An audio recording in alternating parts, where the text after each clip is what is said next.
Assalamu alaikum wa rahmatullahi wa barakatuhu. Dangane da 'yan uwa da suke ta tambaya ta, akwai tambayoyi da yawa da suke ta maimaituwa ta WhatsApp da kuma waɗansu ma da suke kira game da hannun jari na kamfanin Dairyvest, wanda mun yi bayani a baya a cikin shirin da ya gabata.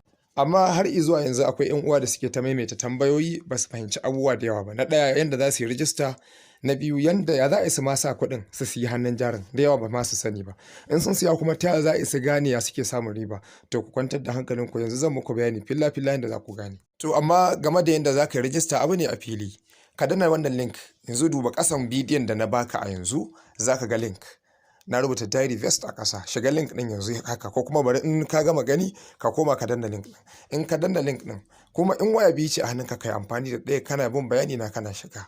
Idan kuma ɗaya ce to ka haƙura sai ka gama gani sai ka koma ka shiga link ɗin, ka duba wajen description ko a can ƙasa wajen comment za ga na sa Dairyvest, ka shiga link ɗin. Kana dannawa zai kawo nan inda aka sa sign up and get free 100 now. Kana yin sign up kai rijista za su baka kyautar naira 100. Wannan naira 100 ta gwaji ce, kuma ita ma hannun jari sun baka kyauta. Za ka iya siyan hannun jari da ita don ka tabbatar da cewa abin gaskiya ne. Kana iya siyan na gwaji, amma trial ne baya wuce kwana 3 only. To kai tsaye in ka zo danna sign up now, danna nan. Kana danna zai kawo nan, yanzu ka ga wajen da za ka sa phone number ka sa login password. To bayan ka sa phone number ka ƙirƙiro password ɗin da ya dace, nan kuma sun ce confirm login password, ka ƙara maimaita shi kenan. Bari mu yi abin filla-filla don mu gane.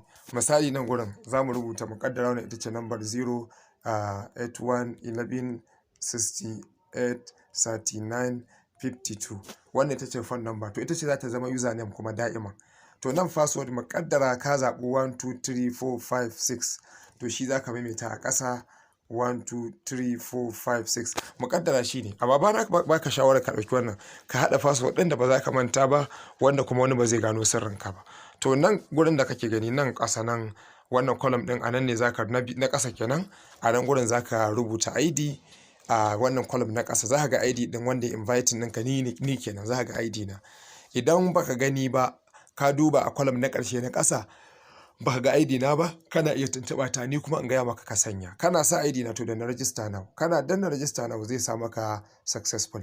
Wannan shine mataki na farko, za su kai ka shafi na gaba wanda shine zan nuna maka bayani a yanzu. To bayan ka yi login ka shigo, ta iya bayan ka register ba za ka ga nan ba, sai ka koma baya ka yi back ka ƙara sanya wannan phone number da ka buɗe da ita da kuma ainihin pin ɗin da ka zaɓa, wannan password ɗin da ka zaɓa zai kawo ka nan. To idan ka nan shine bayanan da na yi maka a baya, duk ka fahimci abin ba wani iskali. To yanzu kuma ya rage ya zan yi in yi recharge. Ina ba ku haƙuri a lokacin da muka gabatar muku da shiri na farko wajen recharge card. Ni ma a lokacin ban fahimci abin hakikanin fahimta ba, na zaci cewa wajen recharge wajen da za ka iya recharge card ne na katin ka na waya da sauransu, withdraw kuma yadda za ka cire kuɗi.